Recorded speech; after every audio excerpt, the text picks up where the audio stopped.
예, 11월 마지막 거래일이자 또 12월 증시를 하루 앞두고 있는 상황인데요. 아마 많은 분들이 약간 기대감이 더 큰 분위기가 아닐까 싶습니다. 현금을 모아놓으신 분들도 있고 이미 적극적으로 매수하는 개인들도 오늘 포착이 되고 있는데요. 그러면 이걸 어떻게 세분화해서 전략 짤 수 있을지 이분과 함께 이야기 나눠보도록 하겠습니다.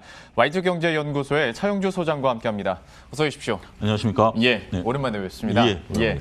증시에 대해서 그냥 큰 그림에서부터 네.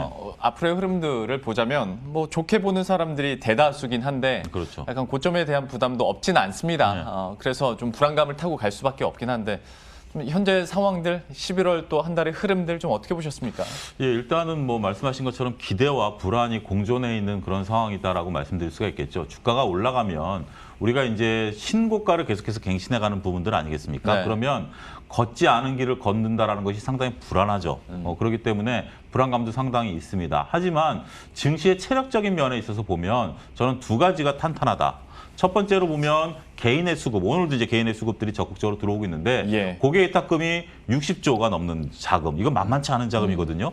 그리고 주위에서 보시면 주식 안 하시는 분들이 거의 없을 정도로 관심이 상당히 많이 늘었습니다. 이런 것들이 이런 관심이 결국 예탁금의 유입으로 이끌어지고 있고 수급이 이끌어가고 있다라는 점. 그 다음에 이제 11월서 들어서부터 이제 특징으로 나온 게 외국인들의 매수세가 들어오고 있지 않습니까? 네. 이 외국인들이 그렇다면 고점에서 계속 들어오는 이유가 무엇일까? 이렇게 봤을 때 외국인들 입장에서 보면 아직 고점을 안 뚫었어요. 네. 이게 무슨 얘기인 거 아니? 2018년 우리가 2,400대에 있다가 지금 2,600까지 올라왔는데 그러면 차트만 놓고 보면 고점을 뚫은 거 아닙니까? 근데 환율을 보면 당시에 우리나라 환율이 1,060원 정도였습니다. 네. 근데 지금은 1,100원 정도죠. 외국인들 입장에서 보면 환율과 지수를 놓고 보면 아직도 고점 대비해서 대략 한 4% 정도 빠져 있는 상황이에요. 그러니까 외국인들은 고점을 아직 못 뚫어줬다라는 인식들을 보면 어느 그 분석을 나타날 때 지금 이제 대략 한 7조 정도 외국인 자금이 들어왔는데 그렇습니다. 그 이상 자금, 그러니까 4%로 보고라도 예. 그 이상의 자금이 들어올 수 있다라는 그런 애널리스트 리포트가 있거든요. 네. 그런 자료들을 보게 된다라면 지금 상황에서 물론 우려감은 있습니다만 앞으로 성장세라든지 포스트 코로나19 이후 국면으로 본다라면 상승 여력은 좀 더 남아있지 않은가 그렇게 말씀드릴 수가 있겠습니다. 그 말미에 짚어주신 외국인들의 수급에 대해서도 추가적으로 질문을 드려보자면 실제로 물론 올해 뭐 상반기나 중반기까지 외국인들이 판 것도 감안은 해야겠습니다만은 과거 사례를 봤을 때 그래서 아직 외국인은 한 13조 원 정도 총알 더 남아있다라는 얘기들은 하거든요. 그래서 여기에 대해서도 그러면 좀 긍정적으로 받아들이십니까? 그렇습니다. 우리가 이제 외국인들이 환율에 민감하게 움직이는 건 사실이죠.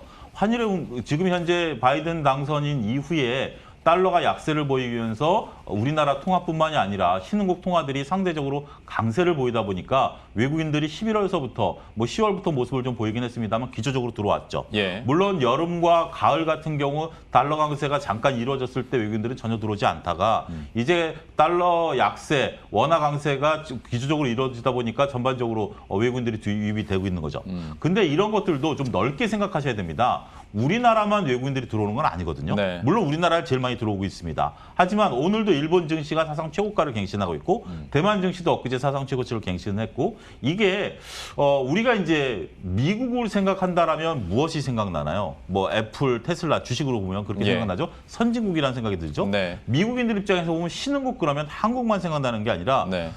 중국, 인도, 뭐 브라질 이런 나라들이 생각나는 그렇죠. 거예요. 예. 근데 그런 나라들이 지금 현재 코로나19 국면에서 선뜻 우리가 손이 나가는 국가들이냐? 그건 아니었죠. 네. 따라서 그동안의 외국인들 보면 신흥국 입장에서 보면 들어올 요소가 안 되다가 예. 이제 그런 나라들이 좀 잠잠해지고 코로나에 대한 백신도 나오다 보니 야 이제 신흥국에 투자할 만한 요소가 되겠구나. 그러다 보니까 같이 바운더리로 외국인들이 들어오고 있거든요. 저는 이러한 추세는 여러분들 외국인들의 행태를 잘 아시겠습니다만 단발성으로 이루어지기보다는 추세적으로 이루어지는 면이 강하기 때문에 이러한 부분들은 앞으로 좀 더 남아있다 여력이. 그래서 좀 외국인들이 힘이 좀 남아있다 이렇게 좀 말씀드릴 수가 있겠습니다. 그런 성격으로 한국 증시에 유동성이 유입이 되다 보니까 사는 종목들도 굉장히 대형주 그리고 시장 자체를 사는 움직임들 그렇죠. 나오지 않습니까? 이 부분에 대해서도 잠시 후에 얘기를 드려보도록 하겠고 수급 얘기 조금 더 해보자면 이거는 그냥 짧게 하고 넘어가죠. 기관, 특히 연기금 같은 경우에는 글쎄요, 목표 수익률 다 채워서 그런지 빨리 손 털고 올해 마무리 짓는 느낌인데 좀 어떻게 보세요? 또 그런 면도 있지만 한편으로는 여러분들 때문이기도 해요. 이게 무슨 얘기인 환매? 거니?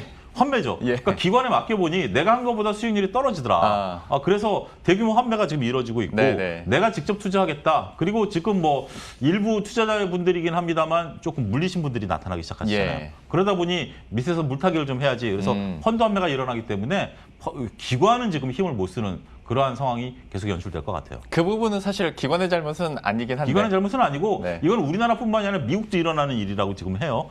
미국 같은 경우도 개인 투자자 비중이 역대 어느 해보다 지금 높아져 있는 상황이고 예. 이러다 보니 기관들은 계속해서 매도, 개인들은 매수 이렇게 잡히는 거라고 말씀드릴 수가 있겠습니다. 수급적인 측면에서 기관도 살짝 건드려 봤고요. 네. 환율도 잠깐 체크를 해보도록 할 텐데 네. 이게 뭐 하락하는 속도도 꽤 가팔랐고 그렇죠. 그리고 저점이 있다 보니까 뭐 원화를 사라라고 이제 기대 섞인 투자 전략을 짜놓은 것도 있지만 수출 기업들에게는 당연히 부담이 될 거다라는 네. 얘기들도 있습니다. 어디에 조금 더 무게감을 둘 수 있을까요? 저는 일단은 지금 이게 방향은 맞지만 외환 전문가들께서 말씀하시는 것들 저도 보면 속도의 문제다. 네. 이게 결국 속도가 생각보다 가파르니 기업들이라든지 아니면 뭐 투자자분들 입장에서 이것을 대응할 시간이 없었다. 지금 우리가 서학개미 운동으로 많이 투자하신 분들이 환율단에서 지금 손해를 보고 있는 것들이 네. 이게 대비할 시간을 안 줬죠.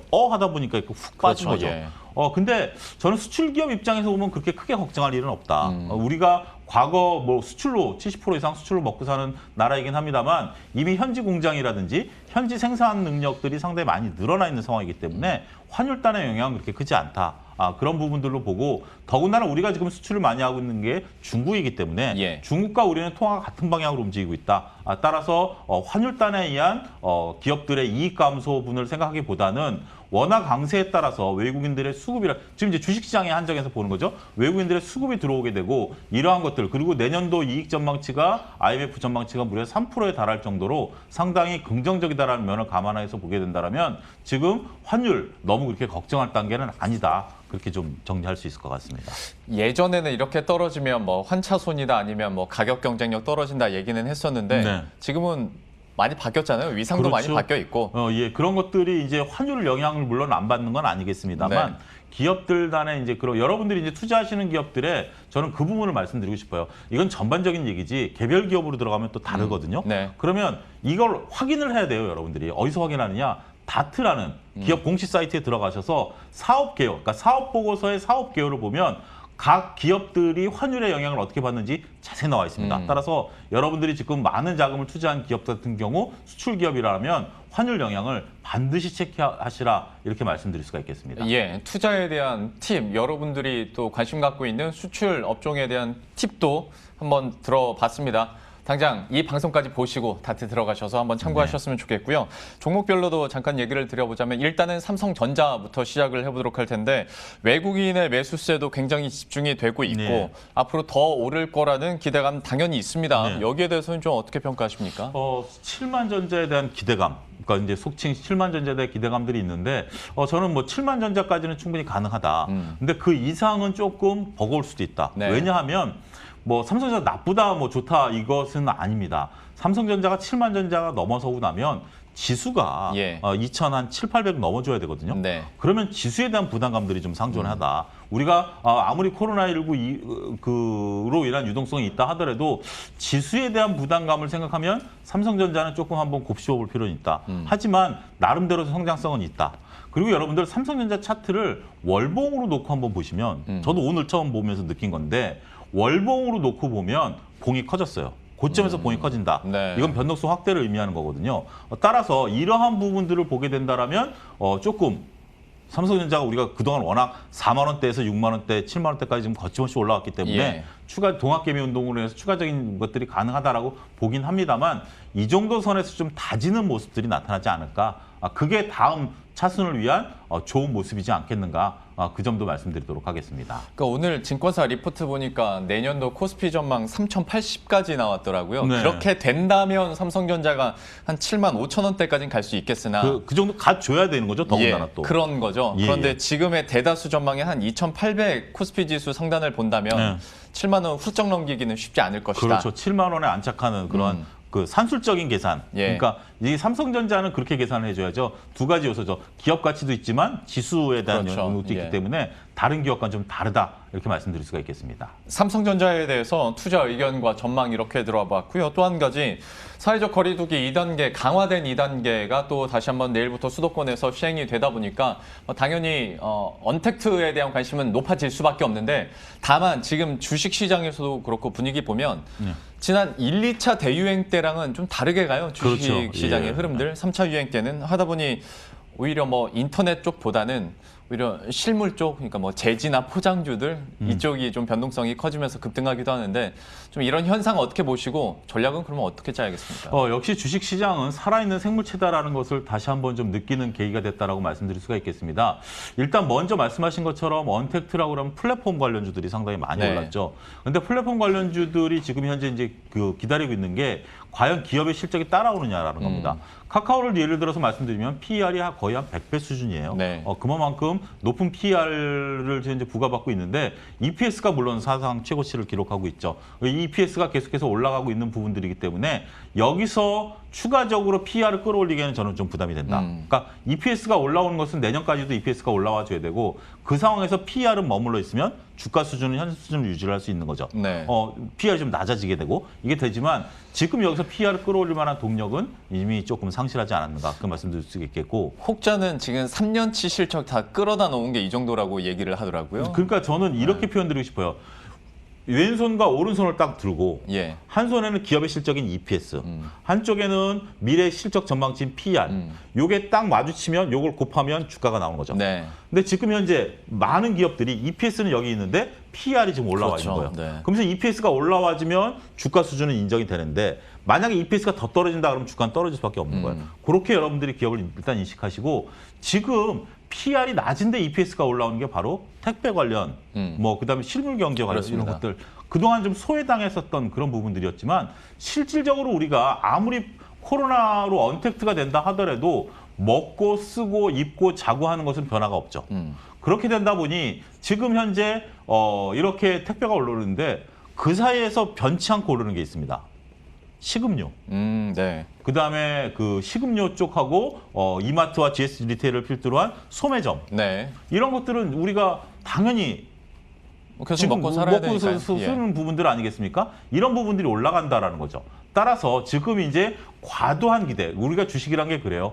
기대감을 갖고 올라갈 때는 한번 오르고 그 다음에 오를 때는 그 다음 주자들이 올라가지 네. 첫 번째 주자가 같이 가는 경우는 없어요. 첫 번째 주자는 좀 기간 조정을 겪은 후에 올라가는 거기 때문에 이러한 것들이 어떻게 보면 정석대로 지금 움직이고 있다. 결국 물론 뭐 플랫폼이 안 된다라는 것은 아니지만 플랫폼은 좀 기간 조정을 거쳐야 되고 그 사이에 지금 그 다음 주자들이 올라가고 만약에 세 번째 된다라면 또 다른 주자가 올라가면서 결국 첫 번째가 다시 올라갈 수가 있기 때문에 요거는 우리가 과거 사례를 통해서 알 수 있는 상황들입니다. 따라서 궁극적으로는 저는 언택트 관련주들이 가긴 가지만 차별적으로 갈 것이다. 그렇게 말씀드릴 수가 있겠습니다. 어찌 보면 언택트 안에서도 순환매 개념일 수가 있겠네요. 그렇죠. 예, 예. 여기에 대해서 시장이 어떻게 반응하는지에 따라 여러분들의 전략도 좀 업데이트를 시켜야 될 것 같고요.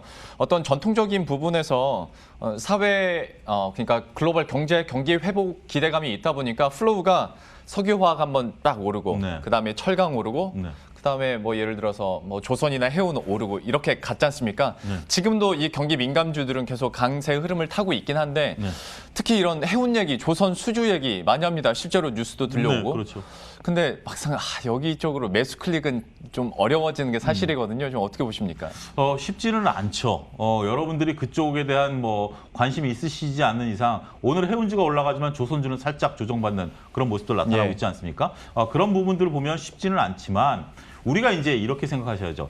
바이든 대통령이 되고 나면 곧 되겠죠. 예. 바이든 대통령이 되고 나면 신재생 에너지 관련해서 상당히 많은 부분들을 되긴 하겠지만 중국과의 관계 개선이라든지 그다음에 이제 WTO를 중시하는 거기 때문에 자유무역을 더 강조하겠죠. 네. 그러면 또 억눌렸었던 무역에 대한 물동량들은 늘어나겠죠. 지금 우리나라도 주말에 뉴스 보고 깜짝 놀랐어요.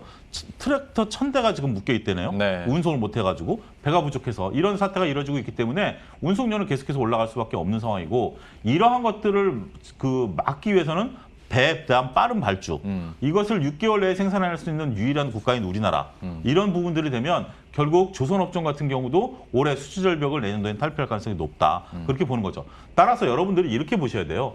결국 우리가 이제 주식 투자하시는 분들에게 많이 얘기하는 게 업종별 분산을 하라. 예. 따라서 지금 언택트 쪽에 저도 무게가 중심이 가 있습니다. 그러면 3분의 2 정도는 언택을 해야 되지만 석유화학 분야라든지 조선, 자동차 이런 부분들에 대한 것들도 결국 기업들의 이익 실적이 개선되게 된다라면 포트폴리오 상에 3분의 1 정도는 담아두시는 게 좋다. 그게 건강한 포트폴리오를 만들어가는 것이지 언택이면 언택, 아니면 컨택이면 컨택, 중화학이면 중화학 한쪽으로 쏠림 현상들이 나타나게 된다면 여러분들이 지금 순환매에서 소외당할 수도 있다. 그런 부분들을 여러분들이 감안하셔서 결국 우리가 아무리 4차 산업이라 하더라도 전기차 시대라 하더라도 당장 오늘 여러분들 차에 기름을 실질적으로 넣으셔야 되고 그렇죠. 예. 전기차를 살려면 아직도 하고 몇 년을 더 기다려야 되고 입고 쓰고 하는 부분들에 대한 것들 당장 보일러 틀어야 되고 하는 부분들이기 때문에 그러한 부분들에 대해서도 결코 놓쳐서는 안 된다. 그렇게 말씀드릴 수가 있겠죠. 그러니까 저도 많은 전문가들과 방송을 하다 보면 질문을 해야 되는 입장이라 그렇게 질문을 네. 드립니다만은 뭐 컨택이냐 언택이냐 가치주냐 성장주냐 무자르듯이 이렇게 갈라놓을 필요는 없다고 항상 밑밥은 깔아두거든요. 그렇습니다. 예. 지금 뭐 기준도 굉장히 모호해졌고 예. 어떤 포트폴리오 전략, 본질적인 투자 전략에 대해서도 계속 강조를 해주고 계세요. 이 부분도 여러분들 12월 증시에 좀 잘 대입을 하셨으면 좋겠고요. 시간 관계상 한 가지만 더 여쭤보고 마치도록 할 텐데 12월 랠리에 대한 기대감들 분명히 부담감도 있는데 네. 뭐 12월 하면 항상 나오는 게 산타 랠리라는 그렇죠, 기대감이잖아요. 좀 어떻게 보고 계신지 그리고 전략적인 측면에서 관심 있게 보고 있는 종목군이나 업종군이 있다면 그것도 하나만 소개해 주시죠. 저는 산타랠리가 우리가 이제 화려한 산타랠리는 별로 그렇게 쉽지는 않다. 네. 하지만 아름다운 랠리는 펼쳐질 가능성이 있다. 이렇게 정리를 해드리고 싶어요. 은유적인 표현이긴 합니다만 지수가 여기서 2,700까지 뚫고 가기는 보다는 여기서 좀 다져줬으면 좋겠다. 2,600선을 확실하게 다지는 그러한 한 해가 되면 내년도에 1월 효과를 충분히 볼 수 있겠다. 그래서 밀릴 가능성 별로 없다. 그래서 옆으로 기는 장세가 나타나주는 게 내년도에 대한 대비가 된다라고 말씀드릴 수가 있겠고 관심 있게 보는 종목 업종은 저는 금융업종을 보고 있습니다. 네. 지금 뭐 은행, 증권사들 사상 최고의 이익을 구가하고 있고 이런 부분들이 또 배당으로 여러분들에게 많이 돌려드릴 것 같거든요. 따라서 저는 금융주를 통해서 배당 수익을 좀 연말 보너스를 좀 챙기시라 이렇게 좀 감히 말씀드리고 싶어요. 물론 시세 차익에 따라서 배당은 좀 줄어들 수도 있겠습니다만 오히려 금융주들이 조정받을 때 매수하신다라면 시세 차익과 더불어서 작은 보너스까지도 받을 수 있는 부분들이 되기 때문에 금융사들 이번에 배당을 좀 많이 배당 성향이 동일하다 하더라도 이익 규모가 커지면 당연히 배당액은 커지는 그런 구조이기 때문에 여러분들이 금융주에 대한 새로운 관심 필요한 시점이다. 거듭 말씀드리도록 하겠습니다. 워낙 이제 많은 개미 여러분들이 스마트해지시고 세분화돼서 한 가지만 더 여쭤보겠습니다. 금융 얘기해 주셨는데 그럼 지주사 쪽으로 가는 게 낫습니까? 아니면 아예 돈 더 잘 버는 증권사 쪽으로 직접 투자하는 게 낫습니까? 증권사가 나을 것 같습니다. 증권사들이 수입 수수료 그러니까 결국 여러분들이 그 매매 수수료는 요즘 거의 무료니까 하지만 수입 이자 수입이 많습니다. 특히 키움증권 같은 경우 수입 수수료보다 수입이자, 신용이자 수입이 더 많거든요. 네. 이게 3분기 재무제표에 나온 거기 때문에 그 부분에 포커스를 좀 맞추시는 것도 좋다. 그렇게 말씀드릴 수가 있겠습니다. 그리고 증권사들 자체 투자 실적도 굉장히 좋다고 하더라고요. 그렇죠. 여기에 때문에 실적과 함께 배당 기대감이 있는 금융, 그중에서도 증권주에 대한 투자 매력도 얘기해 주셨으니까요. 여러분들도 관심 있게 보시면 좋을 것 같습니다. 오늘 12월 증시에 대한 전반적인 전망과 또 전략 함께 세워봤고요. 와이즈경제연구소의 차영주 소장과 함께했습니다. 오늘 말씀 고맙습니다. 예, 감사합니다.